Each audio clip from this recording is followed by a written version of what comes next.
ಪ್ರಜಾಸೌಧ ಸ್ಥಳ ವಿರೋಧಿಸಿ 37ನೇ ದಿನಕ್ಕೆ ಕಾಲಿಟ್ಟ ಧರಣಿ ಸತ್ಯಾಗ್ರಹ. ನಮಸ್ಕಾರ, ನಾನು ಮಾಧು ಇಲಾಖೆ ಎಂಟಿವಿ ವೀಕ್ಷಕರಿಗೆ ಸ್ವಾಗತ. ತಾಳಿಕೋಟೆ ತಾಲೂಕಿನ ಮೇಲೇಶ್ವರ ಗ್ರಾಮದ ಹತ್ತಿರ ಪ್ರಜಾಸೌಧ ಕಟ್ಟಡ ನಿರ್ಮಾಣಕ್ಕೆ ಗುರುತಿಸಲಾದ ಸ್ಥಳವನ್ನು ವಿರೋಧಿಸಿ ತಾಳಿಕೋಟೆ ಪಟ್ಟಣದಲ್ಲಿಯೇ ಪ್ರಜಾಸೌಧ ಕಟ್ಟಡ ನಿರ್ಮಿಸುವಂತೆ ಒತ್ತಾಯಿಸಿ ತಾಳಿಕೋಟೆ ತಾಲೂಕು ಹೋರಾಟ ಸಮಿತಿ ವತಿಯಿಂದ ಪಟ್ಟಣದ ಬಸವೇಶ್ವರ ವೃತ್ತದ ಬಳಿ ನಡೆಸುತ್ತಿರುವ ಅನಿರ್ದಿಷ್ಟ ಅವಧಿ ಧರಣಿ ಸತ್ಯಾಗ್ರಹವು ಗುರುವಾರ 37ನೇ ದಿನದ ಸತ್ಯಾಗ್ರಹವು ತಾಳಿಕೋಟೆಯ ಕುರುಬಿನಶೆಟ್ಟಿ ಸಮಾಜದ ವತಿಯಿಂದ ಧರಣಿ ಸತ್ಯಾಗ್ರಹಕ್ಕೆ ಸಂಪೂರ್ಣ ಬೆಂಬಲ ವ್ಯಕ್ತಪಡಿಸಿದರು. ಇದೇ ಸಂದರ್ಭದಲ್ಲಿ ಸುಭಾಷ್ ಬಿಳೆಬಾವಿ ಮಾತನಾಡಿ, ಈ ಹೋರಾಟ ತಾಲೂಕಿನ ವಯೋವೃದ್ಧರ, ಮಹಿಳೆಯರ, ಅಂಗವಿಕಲರ, ರೈತರ ಹಾಗೂ ತಾಲೂಕಿನ ಸರ್ವರಿಗೂ ಅನುಕೂಲವಾಗಲೆಂದು ಈ ಹೋರಾಟನೇ ಹೊರತು ಯಾರ ವಿರುದ್ಧವೂ ಅಲ್ಲ. ಈ ಹೋರಾಟ ಎಷ್ಟು ದಿನಗಳಿಂದ ನಡೆದಿದ್ದರೂ ಸಹ ಜಿಲ್ಲಾ ಆಡಳಿತದಿಂದ ಯಾವುದೇ ರೀತಿಯ ಸ್ಪಂದನೆ ಸಿಗದೆ ಇರುವುದರಿಂದ ಈ ಹೋರಾಟ ಮುಂದಿನ ದಿನಗಳಲ್ಲಿ ಉಗ್ರವಾದ ಹೋರಾಟ ತಲುಪುವುದರಲ್ಲಿ ಯಾವುದೇ ಸಂದೇಹವಿಲ್ಲ ಎಂದು ಸರ್ಕಾರಕ್ಕೆ ಎಚ್ಚರಿಕೆ ನೀಡಿದ್ದರು. ತಾಲೂಕಿನ ಎಲ್ಲಾ ಸಾರ್ವಜನಿಕರಿಗೆ ಅನುಕೂಲವಾಗುವ ಹಾಗೆ ತಾಳಿಕೋಟೆ ಪಟ್ಟಣದಲ್ಲಿಯೇ ಪ್ರಜಾಸೌಧ ನಿರ್ಮಾಣವಾಗಬೇಕು. ತಾಲೂಕಾ ಆಡಳಿತ ಹಾಗೂ ಜಿಲ್ಲಾಡಳಿತ ಕೂಡಲೇ ಈಗ ನಿಗದಿಪಡಿಸಿದ ಸ್ಥಳವನ್ನು ರದ್ದುಪಡಿಸಿ ತಾಳಿಕೋಟೆ ಪಟ್ಟಣದಲ್ಲಿರುವ ಸರ್ಕಾರಿ ಜಾಗೆಗಳಲ್ಲಿ ಪ್ರಜಾಸೌಧವನ್ನು ನಿರ್ಮಾಣ ಮಾಡಿ ಎಂದು ಆಗ್ರಹಿಸಿದರು. ಈ ಸಂದರ್ಭದಲ್ಲಿ ತಾಳಿಕೋಟೆಯ ಕೊರವಿನಶೆಟ್ಟಿ ಸಮಾಜದ ಅಧ್ಯಕ್ಷರಾದ ಬಸವರಾಜ್ ಹೊಟ್ಟೆ, ಸುಭಾಷ್ ಬಿಳೆಬಾವಿ, ಸುಭಾಷ್ ಅಲ್ಲಂಪುರ್, ಚನ್ನಪ್ಪ ಮಸ್ಕನಾಳ್, ಕಾಶಿನಾಥ್ ಶಹಾಪುರ್, ಕಾಶಿನಾಥ್ ಕೊಳಕೂರ್, ಗುಂಡಣ್ಣ ಹಂದಿಗ್ನೂರ್, ಸುರೇಶ್ ಕೌಡಿಮಟ್ಟಿ, ನೀಲಕಂಠ್ ಹಂದಿಗ್ನೂರ್, ರಾಜು ಅಲ್ಲಂಪುರ್ ಸಮಾಜದ ಸರ್ವರು ಹಾಗೂ ಹೋರಾಟ ಸಮಿತಿಯ ಸರ್ವ ಸದಸ್ಯರು ಉಪಸ್ಥಿತರಿದ್ದರು. ವರದಿ ಶ್ರೀಶೈಲ್ ಸಜ್ಜನ, ಎಂಟಿವಿ ನ್ಯೂಸ್ ಕನ್ನಡ. ನಮ್ಮ ನಡೆ ನ್ಯಾಯದ ಕಡೆ. ಸುದ್ದಿ ಮತ್ತು ಜಾಹೀರಾತುಗಳಿಗಾಗಿ ಸಂಪರ್ಕಿಸಿ 7259218640. ಧನ್ಯವಾದಗಳು.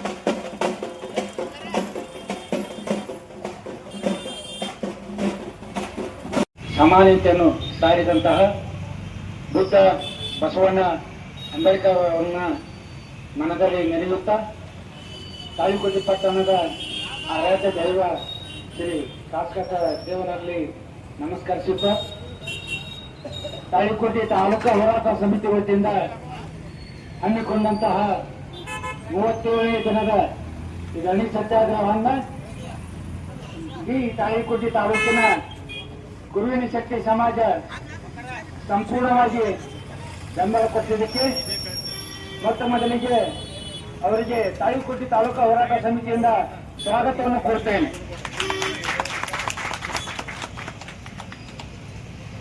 ಒಂದು ವೇಳೆ ಈ ಕುರುವಿನಶೆಟ್ಟಿ ಸಮಾಜ ಪ್ರತಿಯೊಬ್ಬರು 100ಕ್ಕೆ 100 ವ್ಯಾಪಾರಸ್ಥರು ಅವರ ಅಮೂಲ್ಯವಾದ ಸಮಯವನ್ನ ಈ ತಾಳಿಕೋಟೆ ತಾಲೂಕು ಹೋರಾಟ ಸಮಿತಿ ಹಮ್ಮಿಕೊಂಡಂತಹ ಈ ಧರಣಿ ಸತ್ಯಾಗ್ರಹಕ್ಕೆ ಕೊಟ್ಟಿದ್ದಕ್ಕೆ ಮತ್ತೊಮ್ಮೆ ಅವರಿಗೆ ಧನ್ಯವಾದಗಳನ್ನು ಅರ್ಪಿಸುತ್ತಾ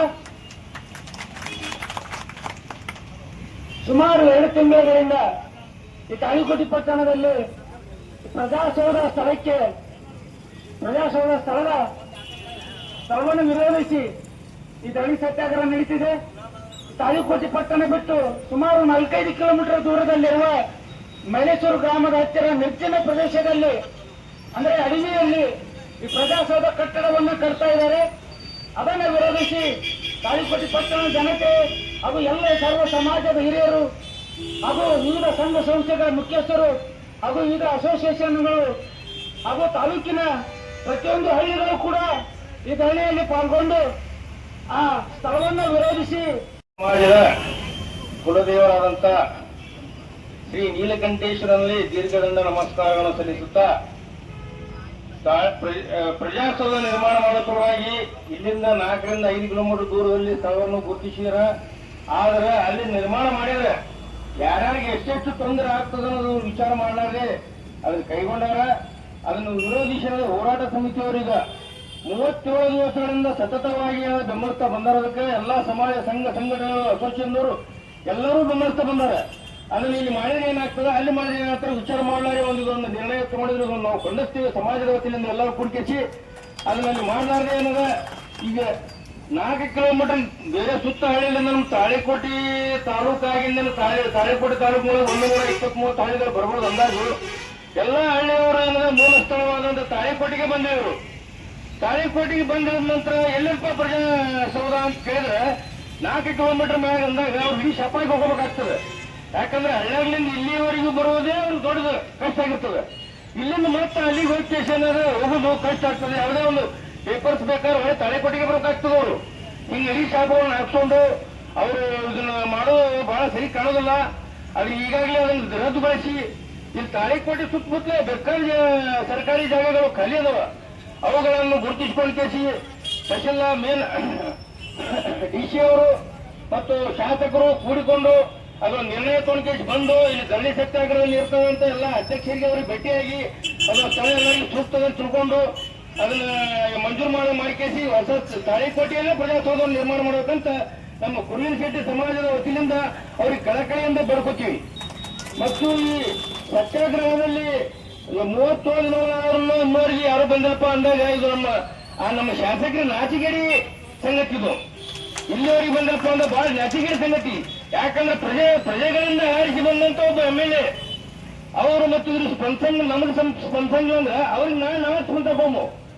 ಇದನ್ನ ನೆನಪಿನಲ್ಲಿಟ್ಟುವ ಶಾಸಕರು ಕೇವಲ 3 ದಿನದಲ್ಲಿ ಬಂದು ಇದಕ್ಕೆ ಸ್ಪಂದಿಸ್ಲಿಕ್ಕೆ ಕಾರಣ ಮುಂದೆ ಈ ಹೋರಾಟ ಸಮಿತಿಯವರು ಉಗ್ರ ಹೋರಾಟ ಮಾಡ್ತಾರಂತ ತಿಳ್ಕೊಳಕ್ಕೆ ನೀವು ಬಂದು ಇಲ್ಲೇನಾರ ಇದು ಕೊಡ್ಬೇಕಂತೇಳಿ ನಮ್ಮ ಎಲ್ಲ ಕುರುವಿನ ಶೆಟ್ಟಿ ಸಮಾಜ ಬಾಂಧವರ ಪರವಾಗಿ ಕಳಕಳಿಯಿಂದ ನಿಮ್ಗೆ ಹೋರಾಟ ಸಮಿತಿಯವರು ಬೆಂಬಲ ಇದೆ ಅಂತ ಹೇಳ್ತೀನಿ. ಹೇಳಿತ್ತು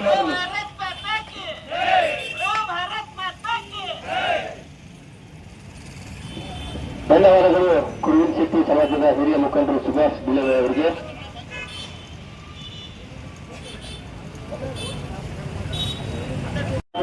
ಆದಂತಹ ಶ್ರೀ ಕಾಕತನನ್ನು ಮನಮಂದಿರದಲ್ಲಿ ನಡೆಸುತ್ತಾ ತಾಳಿಕೋಟೆ ಹೋರಾಟ ಸಮಿತಿಯು ಇಂದು 37ನೇ ದಿನಕ್ಕೆ ಧರಣಿ ಸತ್ಯಾಗ್ರಹವು ಪಾದಾರ್ಪಣೆ ಮಾಡಿದೆ.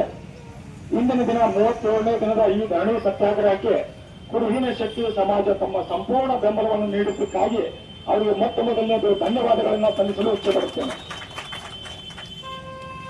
ಕುರುಹಿನ ಶೆಟ್ಟಿ ಸಮಾಜದ ಆರಾಧ್ಯ ದೇವರಾದಂತಹ ನೀಲಕಂಠೇಶ್ವರನನ್ನು ಮನದಲ್ಲಿ ನೆನೆಸಿ ಈ ಒಂದು ನೀಲಕಂಠೇಶ್ವರ ಸಮಾಜ, ಈ ಒಂದು ಕುರುವಿನ ಶೆಟ್ಟಿ ಸಮಾಜ ತಾಳಿಕೋಟೆಯಲ್ಲಿ ಉತ್ಸಾಹ ನೋಡಿದ್ರೆ ಅತ್ಯಂತ ಹೆಚ್ಚು ಜನ ಈ ಹೋರಾಟಕ್ಕೆ ಯಾರೋ ಬೆಂಬಲ ನೀಡಿದೆ ಅಂದ್ರೆ ಅದು ಕುರುವಿನ ಶೆಟ್ಟಿ ಸಮಾಜ ಅಂತ ನಾನು ಹೇಳಲಿಕ್ಕೆ ಬಯಸ್ತೀನಿ.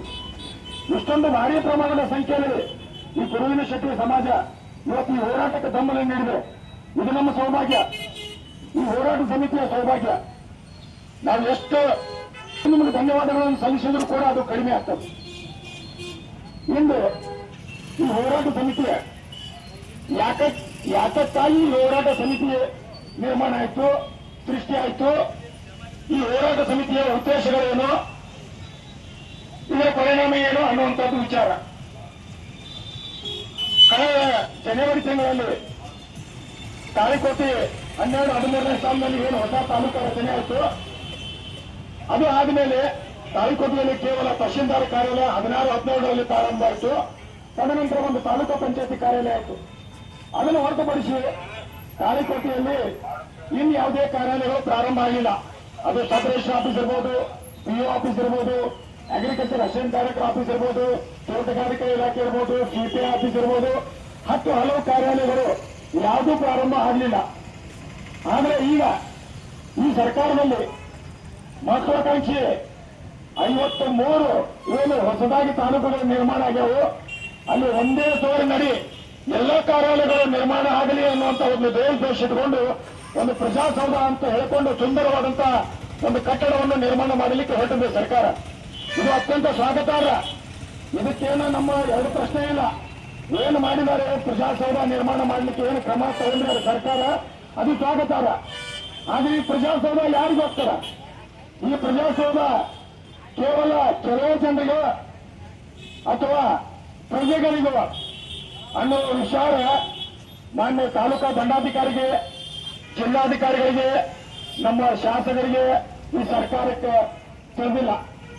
ಪ್ರಜೆಗಳಿಗಾಗಿ ಇರತಕ್ಕಂತ ಸರ್ಕಾರ, ಪ್ರಜೆಯಿಂದ ಆರಿಸಿರ್ತಕ್ಕಂತ ಸರ್ಕಾರ, ಪ್ರಜೆಗೋಸ್ಕರ ಏನು ಪ್ರಜಾಸೌಧ ನಿರ್ಮಾಣ ಮಾಡಬೇಕಾಗಿದೆ ಅದು ಪ್ರಜೆಗಳಿಗೆ ಹತ್ತಿರವಾಗಿರಬೇಕು. ನಿರ್ಚಲ 37 ದಿವಸದ ಈ ಹೋರಾಟಕ್ಕೆ ನೀವು ಬೆಂಬಲ ನೀಡಿದರು. 37 ಸಮಾಜಗಳು, 37 ಸಂಘ ಸಂಸ್ಥೆಗಳು, ಗ್ರಾಮೀಣ ಭಾಗದ ಜನರು ಎಲ್ಲರೂ ಮತ ನೀಡಿಲ್ಲ. ಯಾರು ಈ ಸರ್ಕಾರಕ್ಕೆ ಸಂಬಂಧ ಇಲ್ಲ, ಈ ಜಿಲ್ಲೆಗೆ ಸಂಬಂಧ ಇಲ್ಲ, ಜಿಲ್ಲಾ ಉಸ್ತುವಾರಿಗಳಿಗೆ ಸಂಬಂಧ ಇಲ್ಲ. ಯಾಕಾಗಿ ಕೂತಿದ್ದಾರೆ ಇಲ್ಲಿ? ಒಂದೇ ಒಂದು ಬೇಡಿಕೆ. ಈ ಬೇಡಿಕೆಯಲ್ಲಿ ಏನು ತಪ್ಪಿಲ್ಲ. ಕೇಳ್ತಕ್ಕಂಥದ್ದು ಪ್ರಜಾಸೌಧ ಏನು ನಿರ್ಮಾಣ ಆಗ್ತದೋ ಆ ಸುಂದರವಾದಂತಹ ಕಟ್ಟಡ ಜನರಿಗೆ ಹತ್ತಿರವಾಗಿ ಇರ್ತಕ್ಕಂಥ, ಬಿಜಾಪುರ ಸರ್ಕಲ್ಗೆ ಅತ್ಯಂತ ಹತ್ತಿರವಾಗಿರ್ತಕ್ಕಂಥ ಗ್ರಾಮೀಣ ಭಾಗದ ಜನ ಬಂದು ಒಂದು ಬಸ್ಸಿಂದ ನಡ್ಕೊಂಡು ಹೋಗಿ ತಮ್ಮ ಕೆಲಸ ಮಾಡಿಕೊಳ್ಳುವಂತ ಆ ಒಂದು ಜಾಗವನ್ನು ಕೇಳ್ತಾ ಇದ್ದಾರೆ. ಅದರ ಹೊರತುಪಡಿಸಿ ನಿಮ್ಮ ಮನೆ ಕೇಳಕತ್ತಿಲ್ಲ, ನಿಮ್ಮ ಪ್ಲಾಟ್ ಕೇಳಕತ್ತಿಲ್ಲ, ನಿಮ್ ದುಡ್ಡು ಕೇಳಕತ್ತಿಲ್ಲ. ಕೇಳಕತ್ತಿದ್ದು ಎಲ್ಲ ಪ್ರಜಾಸೌಧ ನಿರ್ಮಾಣ ಆಗಬೇಕು. ಆ ಪ್ರಜಾಸೌಧ ನಿರ್ಮಾಣವಾಗಬೇಕಾಗಿರೋದು ಆಗಂತ ಸಿಟಿಯಿಂದ ಇರಬೇಕು. ಅದ್ರ ಬಿಟ್ಟು ಎಲ್ಲೋ ಒಂದು ಮೈಲೇಶ್ವರ ಹತ್ರ ಯಾವುದೋ ಒಂದು ನಿರ್ಜನ ಪ್ರದೇಶದಲ್ಲಿ ರಾಜ್ಯ ಹೆದ್ದಾರಿಗೆ ಹತ್ಕೊಂಡು 800 ಮೀಟರ್ ಒಳಗಡೆ ಮಾಡಿ ಯಾವ ಪುರುಷಾರ್ಥಕ್ಕಾಗ್ಯದು? ಆ ಜಾಗ ಯಾರಿಗೋಸ್ಕರ? ನಿಮ್ಗೋಸ್ಕರ? ಈ ಗ್ರಾಮೀಣ ಭಾಗದ ಜನರಿಗೋಸ್ಕರ? ಏನ್ ತಾಳಿ ಕೊಟ್ಟಿಯ ಜನರಿಗೆ? ವಿಚಾರ ಮಾಡಬೇಕಾಗಿದ್ದು ಸರ್ಕಾರದ ಕರ್ತವ್ಯ, ವಿಚಾರ ಮಾಡಬೇಕಾಗಿದ್ದು ಶಾಸಕರ ಕರ್ತವ್ಯ. ಇವತ್ತು 37 ದಿನ ಆದ್ರೂ ಕೂಡ ಶಾಸಕರಿಗೆ ಬಂದಿಲ್ಲ. ನಮಗೆ ಬಹಳ ದುಃಖ ಆಗ್ತದೆ. ಇವತ್ತೇನು ಇಲ್ಲಿ ಕೂತಾರ 37 ಸಮಾಜದವರು, ಸಂಘ ಸಂಸ್ಥೆಯವರು, ನೀವೆಲ್ಲರೂ ಮತ ಕೊಟ್ಟು ನೀವು ಕಳಿಸ್ಯಾರ. ಅಲ್ಲಿ ಇವತ್ತೇನು ನೀವು ಬೆಂಗಳೂರಿನ ವಿಧಾನಸಭೆ ಕೂತಿರೋ ಅದಕ್ಕೆ ಇಲ್ಲಿ ಜನರನ್ನೇ ಕಾರಣ. ಈ ಜನರ ಮತ ಕೊಡದೆ ಹೋದ್ರೆ ನೀವು ಹೋಗ್ತಿದ್ರೇನು? ನೀವು ಅಲ್ಲಿ ಹೋಗ್ತಿದ್ರಿ? ಸಾಧ್ಯನೇ ಇಲ್ಲ. ಜನ ನಿಮ್ಮನ್ನು ಆಯ್ಕೆ ಮಾಡಿ ಕಳಿಸಿದ್ದು ಜನರ ಕಷ್ಟಗಳನ್ನು ಆಲಿಸಲಿಕ್ಕೆ. ಕಳೆದ 37 ದಿನದಿಂದ ಇಂಥ ಒಂದು ಬಿಸಿಲಿನಲ್ಲಿ ನನ್ನ ಜನ ಕೂತಾರ ಅನ್ನೋದು ಸುತ್ತ ಕೂಡ ಇಲ್ಲ ನಿಮ್ಗೆ. ಕನಿಷ್ಠ ಜನ ಬಂದು ಭೇಟಿಯಾಗೋದು ಇಲ್ಲ. ಜಿಲ್ಲಾಧಿಕಾರಿಗಳು ಏನು ಇಲ್ಲಿ ಕೂತಂತ ಈ ಕುರುಳಿ ಶೆಟ್ಟಿ ಸಮಾಜ ಏನು ವ್ಯಾಪಾರಸ್ಥರು, ಇದೇ ರೀತಿ 236 ದಿನ ಕೂತಂತ ರೈತರು ಇರ್ಬೋದು, ಸಂಘ ಸಂಸ್ಥೆಯವರು ಇರ್ಬೋದು, ಬೇರೆ ಸಮಾಜದವರು ಇರ್ಬೋದು. ಆ ಎಲ್ಲ ಸಮಾಜದವರು ಏನು ತುಳಿದು ಟ್ಯಾಕ್ಸ್ ಕಟ್ತಾರ, ಏನ್ GST ಕಟ್ತಾರ, ಏನ್ ಇನ್ಕಮ್ ಟ್ಯಾಕ್ಸ್ ಕಟ್ತಾರ, ಅದ ಪಗಾರದಿಂದಲೇ ನೀವು ಪಗಾರ ತಗೋತೀರಿ ಅಲ್ಲಿ ಕುತ್ಕೊಂಡು. ಇವತ್ತು ಆ ಎಲ್ಲ ಸಮಾಜಗಳು ಬಿಸಿಲ ಕೊಟ್ಟಾವ, ನೀವು ಎಸಿ ಕೊಡ್ತೀರಿ. ಇದು ನ್ಯಾಯ ಸಮ್ಮತನ? ಭಾರತ ದೇಶದ ಸಂವಿಧಾನ ಇದನ್ನು ಹೇಳ್ತದ? ಇಲ್ಲ. ಭಾರತ ದೇಶದ ಸಂವಿಧಾನ ಇದು ಯಾವತ್ತೂ ಹೇಳಂಗಿಲ್ಲ. ಜಿಲ್ಲಾಧಿಕಾರಿಗೆ ಇನ್ನೊಂದು ಪ್ರಶ್ನೆ ಹಾಕ್ತೀನಿ.